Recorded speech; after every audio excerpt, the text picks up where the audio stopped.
प्रेम, वैभव और संपन्नता के प्रतीक ही माने गए हैं शुक्रदेव को।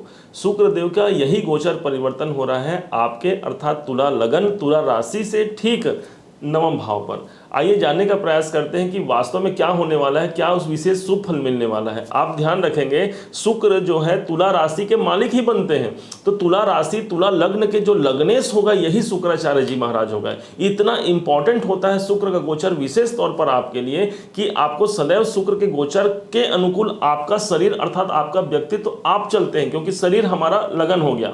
अब समझने का प्रयास करते हैं कि इस दरमियान कहां कहां पर शुक्रदेव आपको शुभता और कहां कहां पर आपको लाभ और संपन्नता देने वाले हैं। आइए प्रारंभ करते हैं। तो तुला राशि से ठीक नवम भाव पर जो कि आपके भाग्य का भाव है, तो भाग्य के भाव पर शुक्राचार्य जी का आना तो एक प्रकार से भाग्य में अच्छा दीपक, सुंदर सा दीपक जल जाना, क्योंकि शुक्र को माना गया है आपके लगने से भाई शुक्राचार्य जी तो एक ब्यूटी के कारक माने गए हैं, एक सौंदर्य के कारक माने गए हैं, और सबसे बड़ा बात तो यह कि धन के पैसों के कारक ही शुक्र को माना गया है। यही शुक्राचार्य जब यहाँ पर गोचर परिवर्तन करते हैं, कब करते हैं तो ठीक 2 मई 2023 को 1:59 दोपहर का वो समय रहेगा जब ये प्रवेश करेंगे, और 30 मई तक रहेंगे। मतलब मोटी मोटा 2 मई से 30 मई तक लगभग 27 वर्ष का यह 27 दिनों का यह समय रहेगा जब शुक्रदेव आपके नवम भाव पर होंगे। आप कहाँ जाएंगे, मतलब ये लगन का मालिक जब गया है नवम भाव पर, तो आप सबसे ज़्यादा इस टाइम पर अपने आप को भाग्योन्नति पूर्ण महसूस करिए। कारण सिर्फ इतना है कि अभी तक पिछले 1 महीने से अष्टम भाव पर थे। अष्टम भाव रुकावट का होता है, कुछ बाधाओं का भी होता है, तो लगने जब अष्टम में जाए तो कुछ परिवर्तन का होता है, परंतु जब नवम में जाते हैं तो यहाँ पर हमारे भाग्य में उन्नति की बात करते हैं। लगने इसका नवम में जाना, नव पंचम योग बनाना, ये सभी बहुत शुभ और बहुत अच्छा इसका प्रभाव देखने को आपको मिलेगा।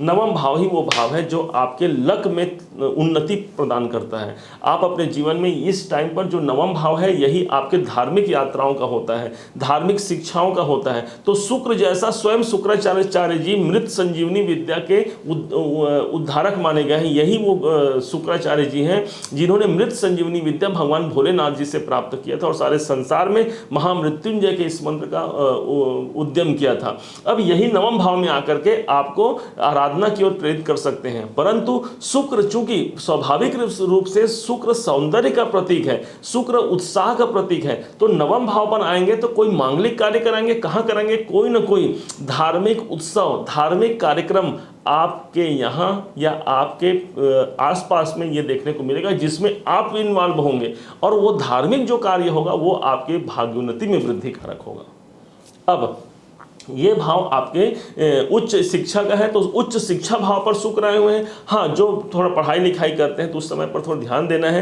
क्योंकि शिक्षा भाव पर शुक्र का आना थोड़ा सा माइंड को डिस्टर्ब कर सकता है। आप पढ़ाई करने बैठे तो आपका मन भटक सकता है, तो इस टाइम पर शुक्रदेव का ये कुछ खट्टे मीठे प्रभाव हैं जिनको आपको थोड़ा सा समझना है। यही वो भाव है जो पिता का भाव है, पिता से भी यहाँ पर अच्छे संबंध बनेंगे, क्योंकि मिठास के कारक ही माने गए हैं शुक्राचार्य को। नवम भाव पर आकर के आपके उच्चाधिकारी जो हो गए, आपके पिता जो हो गए, आपसे बड़े जो गुरुजन हो गए, इन सब से आपको अच्छा यहाँ पर संबंध देखने को मिलेगा। क्योंकि ये शुक्र अष्टम भाव के मालिक है। अष्टम भाव कहेगा, अष्टम भाव रुकावट का और बदलाव का। कहाँ चले गए हैं, नवम में। मतलब हमारे भाग्य से ही हमें इन 27 दिनों में कोई रुकावट या कोई बाधाएं जो चल रही हैं उससे कोई एक मुक्ति का हमको एक आसार दिख सकता है, आप ऐसा मानिए। क्योंकि नवम भाव जब में कोई ग्रह पहुंचता है तो वो अष्टम भाव के कारक तत्वों को वहां पर नष्ट करने की सबसे ज़्यादा उनके पास क्षमता हो जाती है। अब बात करते हैं उस स्थान की जहां के ये मालिक हैं। तो हमने बताया अष्टम भाव के मालिक शुक्राचार्य हैं। अब समझिएगा, बड़े ध्यान से समझिएगा, ये हो जाते हैं आपके लगन के मालिक। लगन के मालिक मतलब मैं मतलब आप स्वयं। तो जब तुला राशि तुला लग्न से ठीक नवम भाव पर जाते हैं और लगने से यदि नवम भाव पर चला जाए तो अपने आप को देखेंगे आप एक बहुत अच्छा महसूस करेंगे। इस टाइम पर आपको लगेगा कि जहाँ पर पैसे भी आपके फंस गए हैं, क्योंकि पैसे के कारक ही हैं यहाँ पर आकर के, तो आपके धन भाव को देख रहे थे पिछले 1 महीने से, तो यहाँ पर धन की रिकवरी होने की संभावना यहाँ पर ज़्यादा अच्छे से आपको देखने को मिल सकती है। पैसे के दृष्टिकोण से इसे अनुकूल माना जाएगा।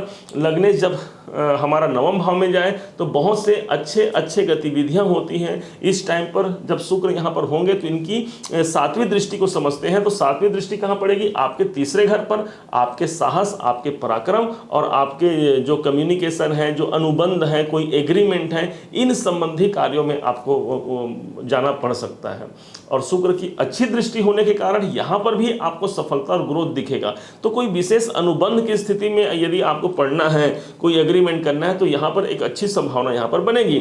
शुक्र की दृष्टि जब तीसरे घर पर पड़ती है, क्योंकि सभी ग्रहों के पास तो अलग अलग दृष्टियां हैं। गुरु के पास 3 दृष्टियां हैं, मंगल देवता के पास 3 दृष्टियां हैं, राहु केतु के पास 3 दृष्टियां हैं, परंतु शनि देवता के पास भी 3 दृष्टियां हैं, परंतु शुक्राचार्य जी महाराज के पास एकमात्र दृष्टि है।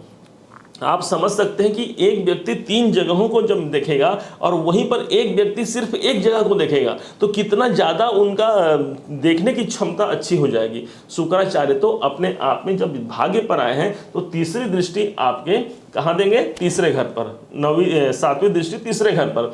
यही वो भाव है जो आपके पराक्रम का है। पराक्रम में सौम्यता आ जाएगी। शुक्र कैसा है? शुक्र मिठास ग्रह है, तो हमारे साहस में भी यहाँ पर सौम्यता आ जाएगी। इस टाइम पर कुछ आपको ये लगेगा भाई कि किसी से कुछ बदला लेने की संभावना पहले से चल रही है, कुछ बदला लेना है तो अब रहने दो, कोई बात नहीं। तब जिस आप कंफर्ट जोन में चले जाएंगे, आप ऐसा मानिए। ये वो भाव है जो आपको बहुत ज़्यादा प्रेरित करता है किसी कार्य को करने के लिए। तो शुक्र वहाँ पर प्रेषित नहीं करेंगे। तात्पर्य यह है आपको कंफर्ट जोन में रखेंगे और आपको कहेंगे कि भाई अभी आपका कार्य तो अपने आप बन रहा है, क्योंकि भाग्य भाव पर मैं हूं, तो तुम टेंशन ना लो, आप ऐसा समझिए। तो यहाँ पर शुक्राचार्य जी यहाँ पर उत्तम फल की अनुभूति आपको कराएंगे।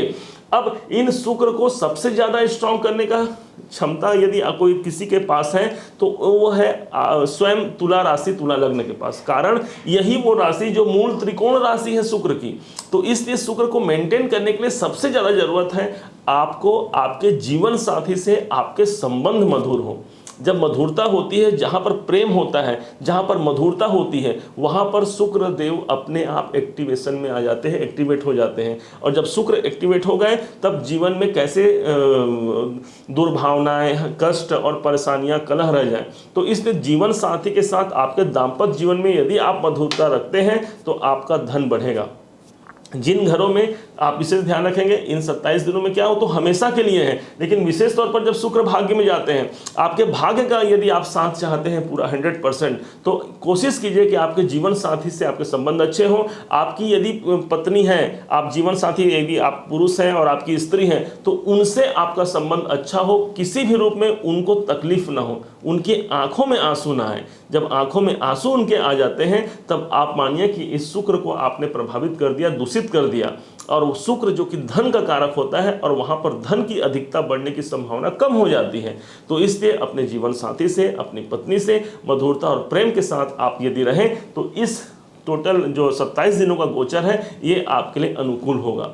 अब पुनः फिर से बता देते हैं आपको कहाँ कहाँ आपको इसका फल मिलने वाला है। एक तो लगन के स्वामी 9 में गए हैं, इसलिए भाग्य की उन्नति देखने को मिलेगी। स्वयं जो है पूजा पाठ इत्यादि में आप ज़्यादा इन्वॉल्व होंगे। हाँ, मन लगे न लगे यहाँ पर थोड़ा सी बाधा हो सकती है, क्योंकि शुक्र मन को विचलित भी करता है। सौंदर्य की चीज़ों में हम भौतिक संसाधनों में, सौंदर्य में हमारे मन को ले जाता है, जिसके कारण से हमारे मन टिक नहीं पाएंगे। फिर भी धार्मिक अनुष्ठान, क्रियाकर्म और आपके गुरुदेव और इष्ट देव, इन सब की कृपा के दृष्टिकोण से अच्छा माना जाएगा। पराक्रम भाव के स्वामी, पराक्रम भाव पर दृष्टि है, आपके साहस का प्रतिफल मिलेगा। साथ में अष्टम भाव के स्वामी यदि 9 में जाते हैं तो थोड़ा सा भाग्य में हम थोड़ा सा चूक सकते हैं, परंतु हमारा भाग्य हमारा अंततः हमारा साथ देगा, आप ऐसा समझिए। उम्मीद है आप तुला राशि, तुला लग्न के जातक जातिकाएं इस मेरे समझाने के प्रयास को आपने भली भांति समझा होगा। यदि आपने इसे भली भांति समझा है तो अपना लाइक और कमेंट जरूर कीजिएगा। अभी तक शेयर नहीं किया है तो शेयर भी कीजिएगा। माना जाता है कि यदि किसी को कोई अच्छी बातें शेयर किया जाए तो हमारे जीवन में पुण्य की वृद्धि होती है। पुनः एक बार फिर आप सभी का जीवन मंगलमय हो। इन्हीं शुभकामनाओं के साथ जय श्री राम।